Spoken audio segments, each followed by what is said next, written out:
Saya ini ditugaskan dari kantor untuk menulis, untuk bertemu anak angkatnya Bung Karno di Tambak Siring.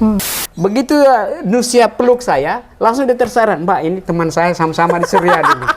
Wajahnya itu sepertinya orang dalam bilang sangar, tapi sebetulnya orangnya itu lemah lembut.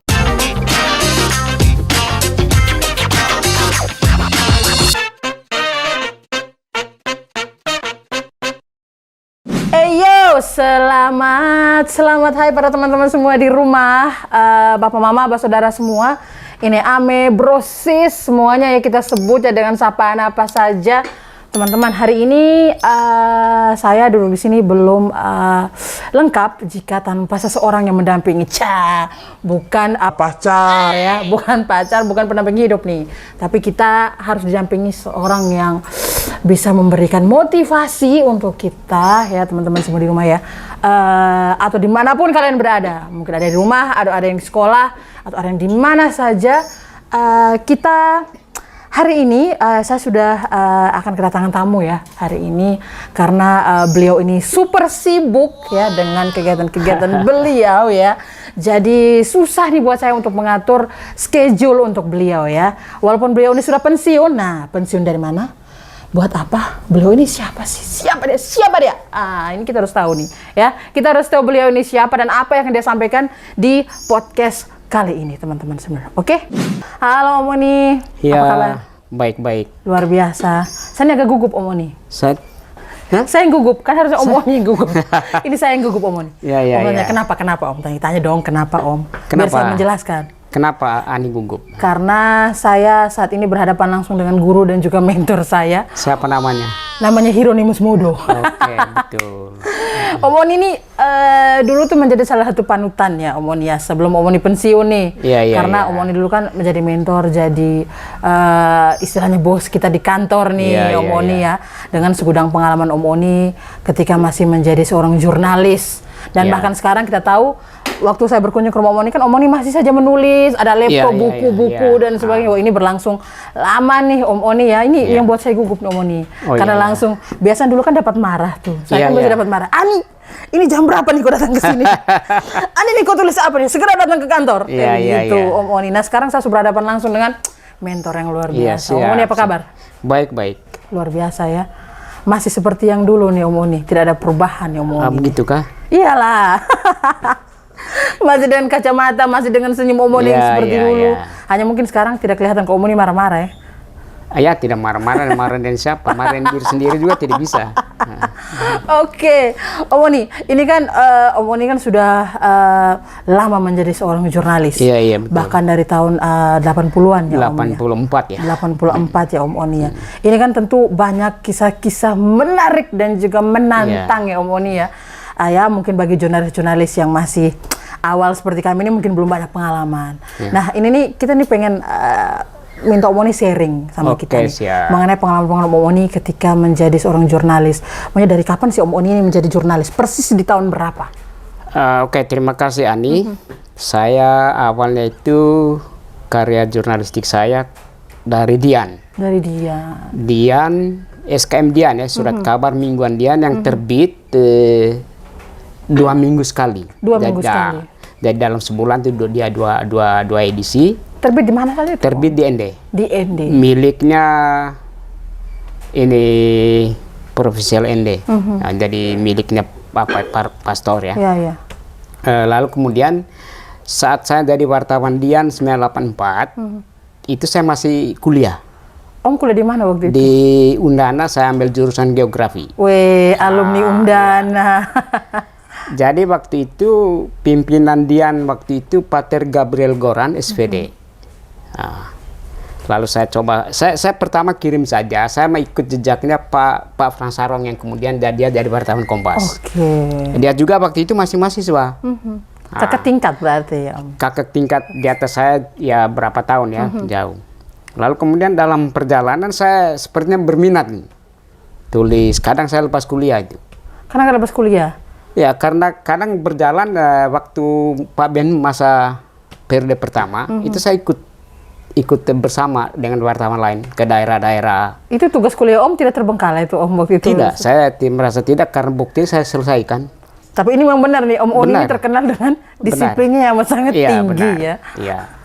Lalu kemudian saya di Dian itu 84 sampai 89, tapi itu tidak saya keluar, juga tidak dikeluarkan oleh Dian. Tapi karena saya ikut tes di Harian Surya Surabaya.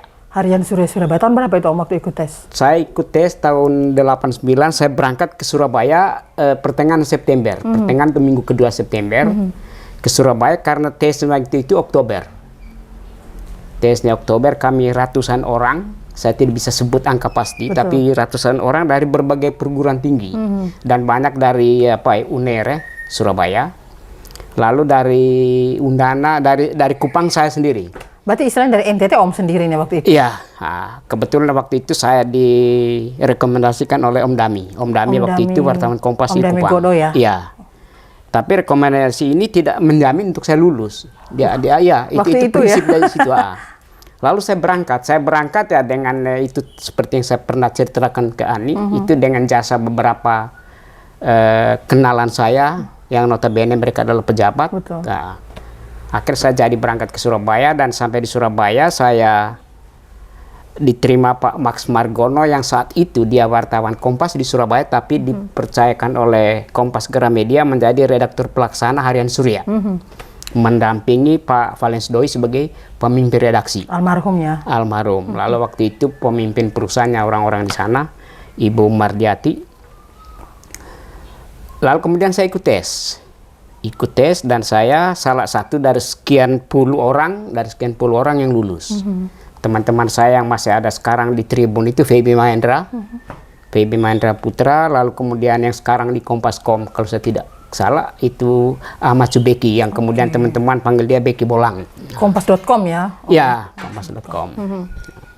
Lalu kemudian tapi waktu itu nama saya masih ada di Dian. Dalam box di Dian masih ada nama saya. Belum dikeluarkan. ya? Karena memang saat saya berangkat saya tidak kasih tahu. Oke. Ini waktu itu tidak apa-apa Om Jaya kita berangkat. Saya ambil risiko. Kalau saya tidak lulus di sana dan di-resign dari Dian, saya bisa cari tempat lain di sana. Masih muda sekali waktu itu kan Om? Saya merasa masih sendirian, masih bisa ada peluang. Masih single waktu itu? Masih single.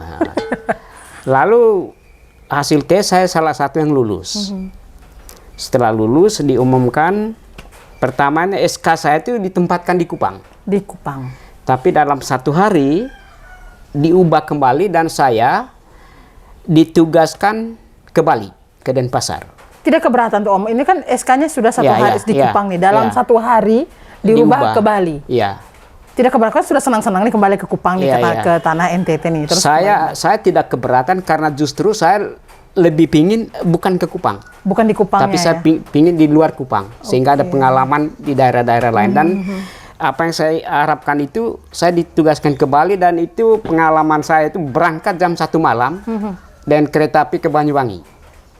Tanpa tahu apa-apa di Bali seperti apa nih Om ya? Saya masih istilahnya masih buta tentang Bali itu bagaimana. Masih hijau. Tapi tidak, Bali itu sebelumnya saya pernah pergi. Pernah ke sana, tapi bukan untuk karena bekerja. Waktu itu saya juga selain di Dian, saya coba tulis ke Harian Nusa Tenggara miliknya Kodam Udayana. Oke, dan itu adanya di Bali. Dan salah satu pengelola atau pimpinannya itu orang dari NTT, dari Manggarai, Pak Yos. Om, ini saya potong sebentar Om. Ya. Ini bisa dibilang dulu itu, waktu zaman-zamannya Om waktu itu, jadi jurnalis salah satu pekerjaan favorit ya Om. Namanya salah satu pekerjaan populer ya Om ya. Iya, satu pekerjaan populer dan satu kebanggaan sebetulnya. Satu kebanggaan. Kenapa? Kenapa menjadi kebanggaan? Karena kita bergaul dari orang yang paling bodoh bisa dengan orang paling pintar. Dari pemain judi dan paling orang yang tidak main judi, dari pemabok dan orang yang tidak mau, kita bisa bergaul. Semua ya Om? Iya, bisa. Artinya begini, mengapa saya katakan seperti itu? Karena tugas kita kan tidak hanya cari orang-orang yang di atas kan. Tetapi ketika ada misalnya orang yang mabuk, kenapa ceritanya itu kita bisa ke bawah juga ke mereka-mereka itu. Om, satu yang saya masih ingat cerita Om ya waktu itu yang mengenai waktu itu mau 17 Agustus. Hamin 5 lagi waktu itu kemana Om tempatnya? Ke Tampak Siring. Ke Tampak Siring. Kita tahu kan Tampak Siring kan tidak semua orang bisa ke situ, apalagi mewawancarai cucu Soekarno waktu itu ya Om? Anak angkatnya. Anak angkatnya ya, anak angkat. Nah Om, ini menurut saya ini cerita yang sangat menarik nih Om. Mungkin Om bisa sharing sama kita. Waktu itu bagaimana sih Om sampai bisa menembus tempat ini dan bisa ngobrol dengan beliau? Ceritanya begini, satu saat sore saya ditelepon Manuel Kesepo. Yang waktu itu menjadi menteri itu, Polkam, yang kemudian masa Gus Dur, dia menjadi salah satu menteri, yaitu menteri pembangunan desa tertinggal. Oke, bisa dibilang Om sangat dekat, lumayan dekat ya sama beliau. Dia, Manuel ini, dia wartawan Kompas, lalu kemudian dia aktif di luarnya itu di Fordem, Forum Demokrasi, yang bersama Gus Dur. Jadi ada dua wartawan waktu masa Gus Dur itu dipakai oleh Gus Dur menjadi salah satu menjadi menteri, salah satu menjadi jubirnya barangkali, yaitu wartawan Kompas Rati Harjono di Sydney. Mereka anggota Fordem, Pak Manuel Fordem, Forum Demokrasi. Lalu kemudian dia telepon, dan ini 17 Agustus tinggal seminggu ya, tinggal seminggu. Oning. Jadi kami sudah rapat, sudah selesai, dan kau ditugaskan untuk wawancara anak angkatnya Bung Karno di Tampak Siring. Mana tahu saya Tampak Siring juga saya belum pergi, apalagi anak angkatnya ini. Saya bilang saya siap. Tidak ada jawaban tidak. Tapi siap itu kan dengan satu beban. Bagaimana cara saya supaya saya bisa ke sana. Lalu satu sore esoknya Pak Pangjaya, saya masih ingat, Pak Pangjaya, Kepala Humas Pemda Bali, telepon tempat kos saya. Oning, iya Pak, esok pagi ada acara Pak Gub. Waktu itu Gubernur Ida Bagus Oka. Dia mantan rektor Udayana. Akademisi dia. Lalu kemudian saya bilang untuk apa? Oh ada acara lomba mancing ikan. Lomba mancing ikan. Saya ikut. Saya pergi, dan akhirnya sampai di sana, saya omong dengan Pak Pangjaya ini. Pak, saya ini ditugaskan dari kantor untuk menulis, untuk bertemu anak angkatnya Bung Karno di Tampak Siring. Waduh, harus ada izin itu. Oh, tapi dia bilang gampang, tidak apa-apa. Untung kau datang tadi. Sudah, saat acara itu, saya sengaja foto istrinya gubernur dengan dua anaknya, namanya Bulan dan Bintang, putri semua. Bulan dan Bintang. Yang ini nih cikal bakal dari film ada Bulan dan Bintang. Saya tidak tahu lagi. Saya sengaja foto ini supaya ada komunikasi emosional dengan Pak Gub ini, supaya dalam rangka itu tadi izin ini tidak lama kan. Luar biasa ya taktiknya. Sudah luar biasa. Pak Pangjaya sampaikan ke Pak Gub, Pak Ida Bagus Oka. Pak, ini Oni dari Surya mau ke Tampak Siring. Ini kan menjelang 17, dia lihat suasana. Oh ya, segera bikin surat ya, kasih ke dia, bawa dan kontak ke pimpinan di kepala rumah di Tampak Siring. Sudah, setelah itu Pak Pangjaya telepon, dia bilang oke, kau berangkat kapan? Saya bilang esok pagi. Tapi saya kan masih ada beban, dengan siapa saya ke sana? Pas di situ teman dari ND, dia wartawan di Bali, Simon namanya. Saya bilang, Simon, kau bisa ikut saya? Kemana kita Tampak Siring? Oh siap, tapi sudah saya bilang kita jalan saja. Semua saya ngurus pokoknya. Jalan. Kami ikut apa? Bukan ikut bis khusus, tidak. Ikut bemo biasa ini sama dengan di sini. Kamu macam dari Simpi Camplong kan. Lumayan ya jaraknya. Jalan. Tapi dia utara, bila utara. Kabupaten apa deh, saya lupa dah. Kami pergi, tiba siang. Siang, saya bilang, Simon kita cari warung makan. Di Tampak Siring sendiri tidak ada. Rumahnya rumahnya Putu Ayu Karna, bukan Karno, Putu Ayu Karna ini tutup. Akhirnya kami tanya orang sekitar, ini pemilik mana? Oh, mereka di Tertampul, di Arshopnya. Arshopnya dibawa, namanya apa? Arshop Blitar. Dia ambil nama kampung asalnya Pak Bung Karno. Akhir kami turun, bentuknya gini, kami turun lingkaran gini. Di bawah Tirtampul. Sampai di bawah lihat, oh ini Arshop ini Blitar, kayak masuk. Ngobrol makan. Kemudian Putu Ayu Karna ini tanya, oh iya ini dari mana? Saya bilang, ini teman saya dari ND. Oh iya, Bapak pernah dibuang ke sana dulu. Nyambung sudah nih. Lalu kemudian, tapi langsung dia omong, kalau Pak berdua mau wawancara tentang Bapak kesini menjelang 17 harus izin Mas Guntur. Harus izin Guntur Soekarno Putra Sulung. Lalu kemudian saya berpikir, Kalau izin berarti lama. Lama nih, tidak dapat Akhirnya nih. saya ada lihat tidak ada gantungnya, mereka jual jaket Bali yang ada banyak kain jenis Betul, kainnya itu. betul. Saya bilang, Mbak, ini jaket berapa? Oh, 50.000 masa itu. Mahal, waktu itu mahal Om. Saya beli. 50.000. Tapi begini, jujur waktu itu Om Oni punya uang di dompet berapa waktu itu sampai bilang, oke saya beli. Saya tidak hitung, tapi saya punya uang. Punya waktu uang, itu. intinya sampai lah 50.000 lebih. Iya, gitu. saya bawa lebih dari 50 lah. Makanya langsung ambil nih. Saya ambil. Tapi itu tadi, saya harus korbankan uang ini untuk wawancara ini. Luar biasa. Saya ambil, lalu kemudian setelah saya pakai bagus, saya bilang. Terus saya bilang, Bu, toiletnya mana? Weh. Nah, paling ini cara saya untuk supaya bagaimana jaket ini, karena sakunya ada di dalam. Jaket ini supaya saya taruh tape kecil di dalam. Oh, recorder. Tape recorder. Oke. Oh ya, ada di belakang. Masuk, belok. Oh, di situ. Sudah di dalam saya taruh tape recorder di saku bagian dalamnya, lalu saya hidupkan. Hidupkan tapi saya pakai speed 12. Sehingga tidak terlalu cepat. Betul. Karena duduknya berhadapan begini. Sudah sambil makan citra. Saya bilang ya kita tidak untuk tulis, tapi kita ngobrol.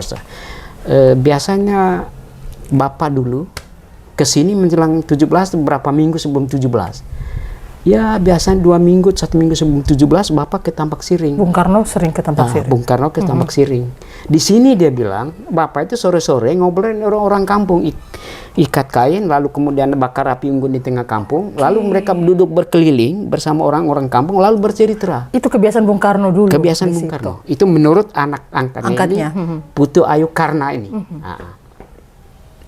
Lalu dari situ Bapak bisa menyusun pidato kenegaraan 17 Agustus. Berarti bisa dibilang itu sumber inspirasinya dari situ berarti. Iya, itu. Lalu kemudian setelah itu Bapak menjelang 17 dia pulang. Pidato sudah disusun dari sini. Nah, lalu kemudian saya bikin berita itu, lalu kemudian mau pulang sudah sore. Mau pulang saya bilang, aduh di sini ada homestay tidak atau hotel? Oh, tidak ada. Langsung suaminya ngomong, sudah kita nginap di rumah saja Pak.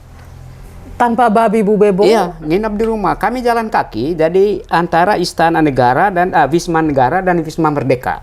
Nah, ini Wisma Negara, Wisma Merdeka, ini Wisma Negara. Di sini ada kali mati. Jadi kami jalan di lewat ini. Tapi di sini ada jembatan menghubungkan Wisma Merdeka dan Wisma Negara.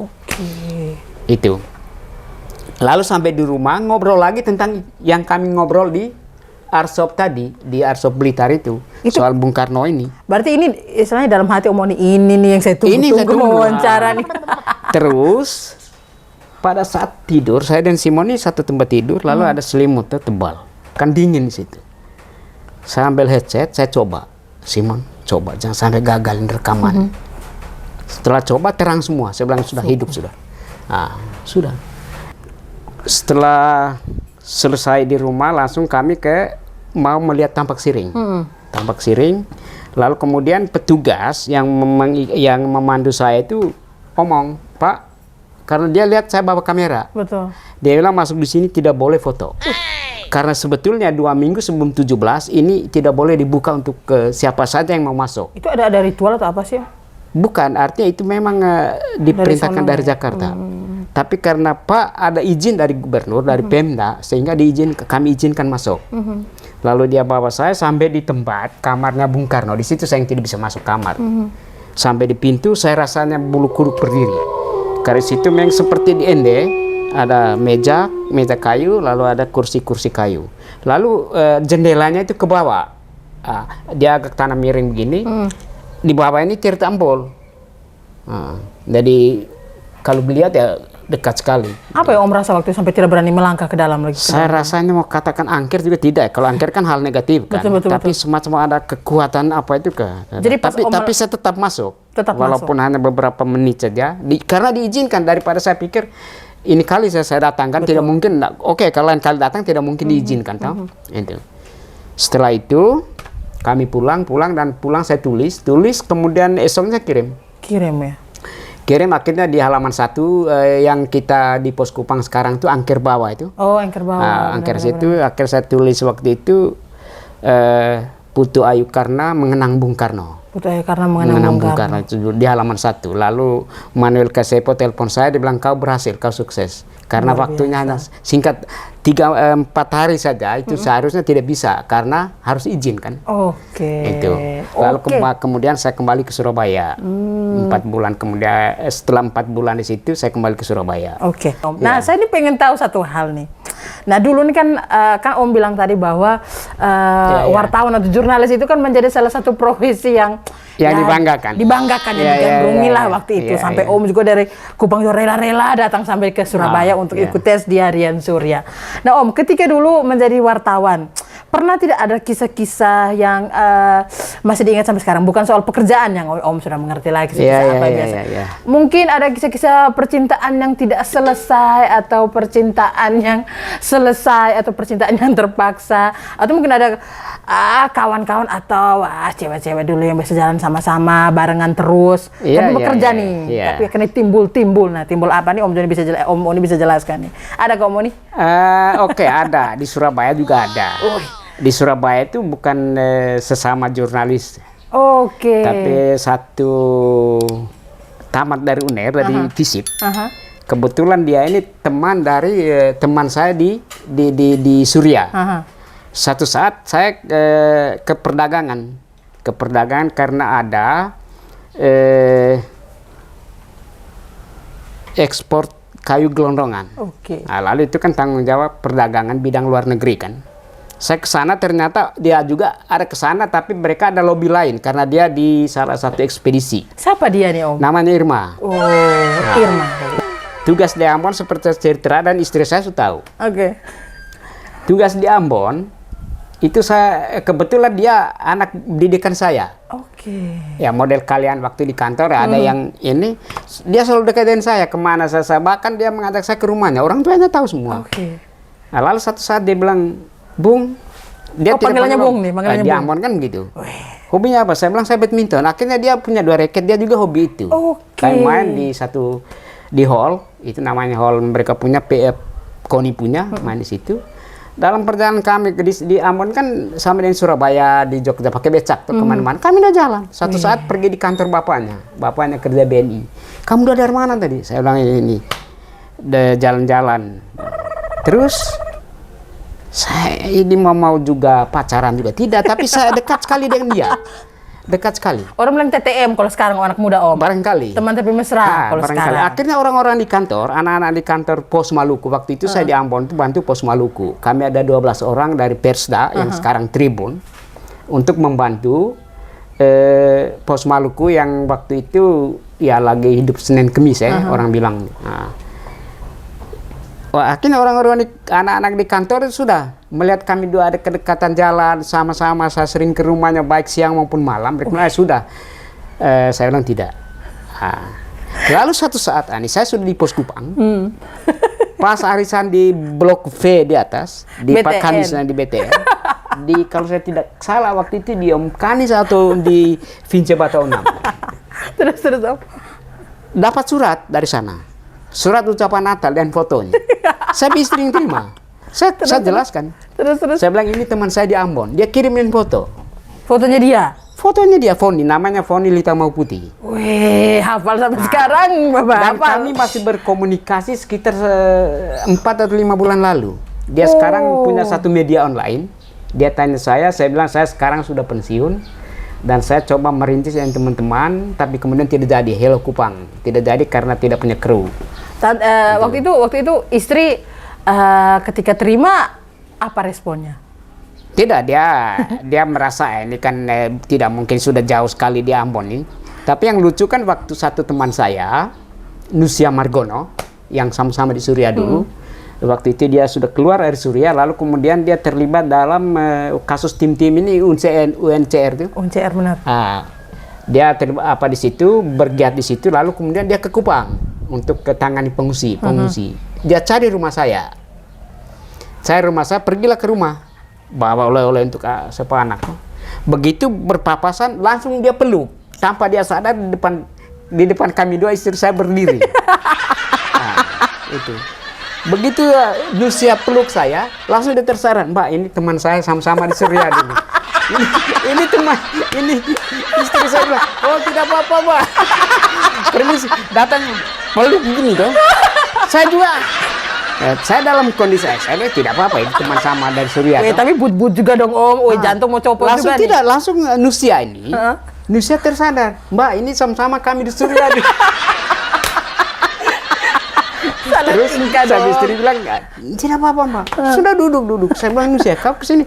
Dia bilang, saya sudah keluar dari Surya dan saya sekarang bergiat di pengungsi ini, ke pendampingan pengungsi. Oh, tim-tim nih. Di UNHCR itu. Betul. Nah itu. Satu lagi yang saya dapat informasi mengenai Om On ini, bahwa Om On itu dulu pernah bertugas sampai di Papua. Ya. Dan juga punya pengalaman meliput KTT non-blok. Yang waktu itu kan kita tahu bahwa yang tenar-tenar waktu itu Yasser Arafat, pokoknya beberapa pimpinan itu memang mereka terkenal. Dan saya mendapat informasi bahwa Om Oni juga meliput kegiatan non-blok dan juga waktu itu ada di Papua. Dan ketika di Papua ini Om Oni pernah mendapat satu kejadian di mana Om Oni pernah dalam tanda petik lah diancam lah gitu. Pernah Om waktu itu. Ini silakan Om mengklirkan, ini mitos atau fakta nih? Itu fakta tapi saya sebelum di Papua, saya cerita soal KTT non-blok. Itu KTT non-blok itu 1 September sampai 6 September 1992 ya. Itu pas saya ada beberapa kami ditugaskan dari Surya, ditugaskan di Persda. Ya model sekarang ada beberapa dari Tribun kan ditugaskan ke sana untuk beberapa tahun untuk bulannya. Nah itu jadi pas saat itu saya salah satu tim yang meliput KTT non-blok. Waktu itu redaktur di Persda itu Pak Marcel Gobang. Gobang. Dari kami ada sekitar 10-15 orang. Itu. Jadi waktu itu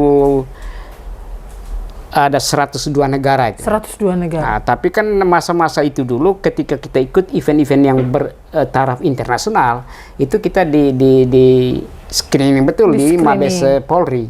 Di Mabes langsung ya Om? Di Mabes langsung. Dan ada 2 tokoh waktu itu yang menjadi populer ya. Populer waktu itu ya Om? Populer waktu itu adalah Yasser Arafat dan Q Sampan. Dia bahkan waktu itu dijuluki Bung Karno kecilnya Asia. Dijuluki Bung Karno kecil Asia. Oh ada Q berarti? Sampan. Ada ya, berarti orang bilang ada nih Bung Karno kecil di Asia ya, itu beliau itu nih. Q Sampan waktu itu dijuluki itu. Hanya kan mau berfoto dan dia itu orang rebutan. Yasser Arafat. Sah ya. Sama Yasser Arafat nih ya. Yasser Arafat itu artinya kita waktu yang liput waktu itu tidak sekedar seperti mungkin setelah itu orang lihat di TV saja, tapi kita lihat dekat walaupun jaraknya misalnya ya 5-10 meter lah, tapi kan kita melihat face-nya lebih dekat lah, lebih dekat tuh. Nah, bagaimana tampangnya bahkan itu? orang ini ya berebutan foto dengan dia. Beliau. Tapi karena security ketat, keamanannya ketat ya sehingga terbatas. Orangnya itu memang kalau lihat wajahnya itu seperti ya orang dalam bilang sangar itu, tapi sebetulnya orangnya itu lemah lembut dari kalau kita lihat dekat wajahnya. Orangnya cepat senyum itulah. Saya lihat Yasser Arafat ya.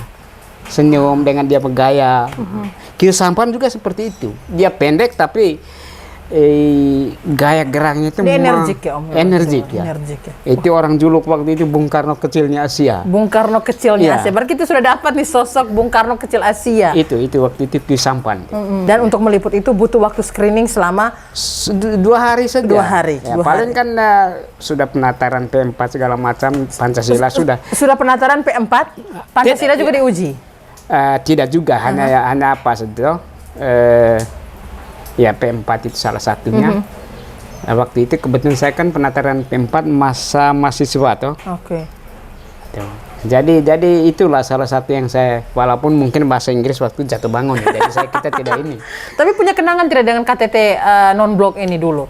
Mungkin ada semacam barang atau apa yang mungkin dikasih atau diperoleh waktu itu Om, kenangan? Iya, ada kenangan antara lain gelas warna putih dan berlambangkan KTT non-blok itu. Hanya itu saya simpan di rumah, entah di mana sampai istri simpan. Tapi kenangan yang saya tetap bawa, tetap simpan ini kartu peserta peliput KTT non-blok. Boleh saya lihat Om? Peserta liputan KTT non-blok. Saya nomor 4.000 berapa di situ. Dan 47.823. Iya. Nomor 47.823. Itu kan nomor, bukan nomor urut toh. Nomor peserta peliput KTT non-blok. Ini nih, 10 Non-Light Summit Jakarta 1992. Hieronymus Modo, Pers Indonesia. Indonesia. ABCD ini artinya apa, Om?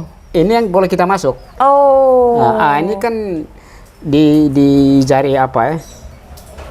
Ini tidak boleh. Oh, tidak boleh. Dilarang. Oh, yang oke. BC ini boleh. Coba saya lihat nih, Om. Wih, foto Om dulu masih bener kece habis. Itu sama masih ada kumis. Masih ada kumis, berarti sekarang malah ada kumis dong. Iya. Tapi lebih kece mana? Ada kumis atau sudah ada kumis sekarang? Iya. Ya, lebih menurut Om lebih kece, lebih keren yang mana? Pas ada kumis atau sudah ada kumis? Itu kan beda masanya. Beda masa waktu itu mungkin orang masih lagi tren untuk berkumis. Wih, luar biasa. Makanya foto dasi ini bagaimana ceritanya dasi ini, Om? Dasi. Dasi itu kan kita wajib pakai dasi waktu itu. Oh, waktu itu wajib pakai dasi. Wajib Om. pakai dasi. Yang namanya catatan box itu wajib pakai dasi. Bahkan ada yang pakai jas. Jadi tapi harus minimal rapi. harus berdasi. Rapi, semua Harus wajib rapi. rapi. Oke. Kalau lengan panjang ya tidak boleh Anda sebebasnya Digulung-gulung. guling. Harus ini karena ini kan hajatan internasional yang kebetulan bukan kebetulan yang memang jadwalnya diselenggarakan di Indonesia. Di Indonesia waktu itu Indonesia jadi tuan rumah ya. Tuan rumah. Om waktu Tuan itu rumah, ya. KTT non-blok. Kece. Rambut waktu itu masih hitam, Om. Hitam semua rambut, Om. Sekarang Hitam sudah ada semua. yang putih. Sekarang sudah ada yang putih. Sekarang ada yang putih, bahkan ada yang dihitamkan. Nah, Om, ini kan banyak sekali pengalaman-pengalaman Om ini kan banyak sekali nih. Ini bukan cuma segudang nih, ini bergudang-gudang nih Om untuk pengalaman dan bisa jadi motivasi-motivasi untuk para jurnalis-jurnalis muda sekarang atau para jurnalis yang sedang memang bergelut di bidang media sekarang ya teman-temannya. Nah, ini Om, ini kan dari berbagai macam pengalaman yang dialami oleh Om Oni dengan segala macam tantangan, suka duka, ada yang lucu juga yang kita ketawa ketiwi. Iya. Om, melihat perubahan gaya pemberitaan seperti sekarang nanti, Om mungkin punya punya tips-tips lah untuk para jurnalis-jurnalis muda nih supaya bisa memberitakan isi beritanya benar-benar ya berkualitas lah kayak gitu Om. Dari pengalaman-pengalaman Om. Tipsnya itu sebetulnya lebih banyak baca sehingga kita punya referensi yang cukup, lalu jangan mengabaikan bahasa Indonesia itu. Karena apa? Karena berita yang kita bikin, entah itu media konvensional atau cetak maupun online itu kan informasi atau pembelajaran bagi masyarakat. Masyarakat, betul. Kalau kita kasih berita sepotong-sepotong, masyarakat juga tahu sepotong saja. Dan juga itu kan sebetulnya dari unsur edukasi juga sebetulnya. Jadi masyarakat teredukasi setengah-setengah saja? Setengah-setengah, baik dari segi ternyata bahasanya begini saja. Nah, akhirnya mereka ikut juga itu. Saya bersyukur dan berterima kasih sekali bahwa mentor dan juga guru saya di Pos Kupang hadir di podcast kita. Hari ini Om terima kasih banyak karena banyak pembelajaran dan juga motivasi yang diberikan untuk kami semua. Bukan hanya saya tapi teman-teman semua yang nonton ya Om ya.